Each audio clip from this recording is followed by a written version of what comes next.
There was a man that retired yesterday that was legitimately one of the most fire-igniting players to ever step foot onto a football field. His college highlights at the West Virginia University are top-notch, ranked among greatest highlight tapes of all time for what he did alongside Geno Smith. His speed, absurd. Then he gets in the NFL, same damn thing. Highlights all over the place. Tavon Austin has retired. How should we remember and talk about Tavon Austin? Obviously, as a West Virginia human, I'm a big fan, even though he took a punt 99 yards on me. Tavon Austin took this punt right before, in the second quarter. Obviously, they're up 14-0 at this point. Things are not going well. That's supposed to be down to 1. Yep. And Gunner was going to get there, and then all of a sudden, yup, you're on Tavon Austin's highlight reel. I got tripped. I would have tackled him. Yeah. Okay, I got tripped. I would have got tackled. Tried to draw a penalty. Instead, all we saw was Tavon Austin dancing in the Lucas Oil Stadium end zone. He calls it off, smart play, high IQ, which is always a part of these highlights. Oh, man. Yeah. Pretty fast. He can move. Good Morning Football ranked his NFL plays, and obviously it would be impossible to do that to his college plays, but this was the number 2 one, and I will say is, with my knowledge of Tavon Austin, the goal was to not have him touch the ball, which is why that ball was so aggressively punted. You know, if that's a touchback, we're okay. If that thing is going in there, we're all right.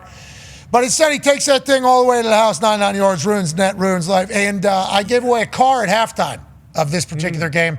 He had 2 touchdowns in the second quarter. So that was Tavon Austin game in Indianapolis. They beat the hell out of us. We were down a lot quick. And what a game this guy had. That was his his game. He single-handedly beat us. Yeah, and you know, a lot of people say it was the punt that certainly set the momentum. But the thing about Tavon is, felt like every game that could have been the Tavon Austin experience. Sometimes it was, and then when it was, everybody knew about it. How should we be viewing Tavon Austin's career? And I think everybody in football has said thanks to him for all the highlights he's provided all of us. He was electrified. I think it was Naheem Hines. I think they had some joint practices or maybe pregame where he had a conversation like, hey, man, really look up. Like he was one of those guys that kids looked up to see his highlight tapes out of high school, college. Like, you probably got to put him Mount Rushmore. I mean, across sports. Like, his highlight tape was that. You put his top 10, I think, against anybody. Against anybody. I think so. And he was just so fast, so quick, obviously small, but if you're that small, you get drafted. I think top 10, like you don't get drafted. Broke that guy, and this guy quit. Fuck him. That's just one play. He was different. Congrats on a hell of a football run, Tavon. Have no idea what you're going to do next. Tavon, obviously at West Virginia, was a superstar. There's the Orange Bowl where they just cooked. I mean, just absolutely cooked.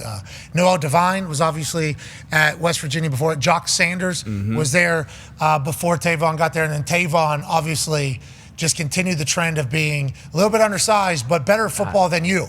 And that is the Tavon Austin story. What a run. AJ, you would have been able to tackle him, Guardian cap on or not, you know? No, I would. I mean, it's like watching old school like N1 mixtapes when you see his highlights of what he can do and how he makes other like defenders look. Yeah, like this guy, absolutely scary every time he touches the ball. Yeah, I mean, look. That Oklahoma. How do you pursue how do you pursue a guy like this when he can just stop full speed and cut back across the field? And then a hezzy, a full-on. It looks like they're speeding up the video. Yeah, you're not. It does. Yeah, but you're somehow only speeding up one person. Yeah, right. You know, and that's side to side too. It's like, how does he get?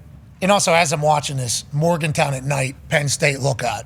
Here we go. Okay, just look at how that's Oklahoma there. You know, there's been a lot of teams that I forget what the record is for West Virginia at night, at home, as underdog. Like the last, I forget what it was. Coach Blaine Stewart read us the stat or whatever. But people get got in Morgantown. It is not a easy place to get to or easy place to play. So you factor in all those things. In the big moment, it's like, they got Penn State top 10, obviously. A lot of hope. I got nothing but respect for James Franklin and what they've built. Obviously, it's been Ohio State and Michigan for however long, and Penn State has a great year until they run into them, and that's a bummer. Got Penn State friends. A.Q. Shipley, good friend of the program. He's a Penn State legend and everything like that. But boy, that's first week, and that sets the tone for both of them.